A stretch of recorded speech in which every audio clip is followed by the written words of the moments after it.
Daang estudyante ang apektado matapos matupok ang isang gusali ng San Francisco High School. Isang araw bago ang nakatakdang pagbubukas ng klase ngayong Lunes. Pero pagbibigay diin ng pamunuan ng nasabing paaralan, tuloy ang klase ng mga apektadong estudyante. Si Jason Rubrico sa detalye ng balita. Nasunog ang isang lumang gusali ng San Francisco High School sa Barangay Santo Cristo, Quezon City nitong linggo.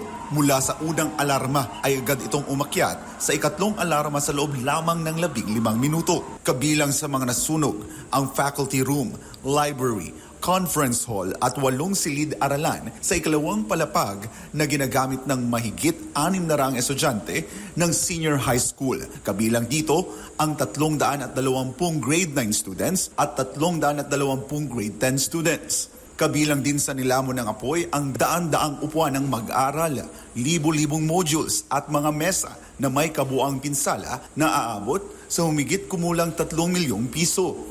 Ngayong unang araw ng klase, dumalo sa flag raising ceremony ang mga grade 10 students na sinundan ng isang orientation hinggil sa magiging schedule nila sa mga susunod na araw. Paglilinaw ng pamunuan ng San Francisco High School, tuloy pa rin ang klase ng mga apektadong estudyante dahil pansamantala silang ililipat sa ibang gusali sa loob ng paaralan.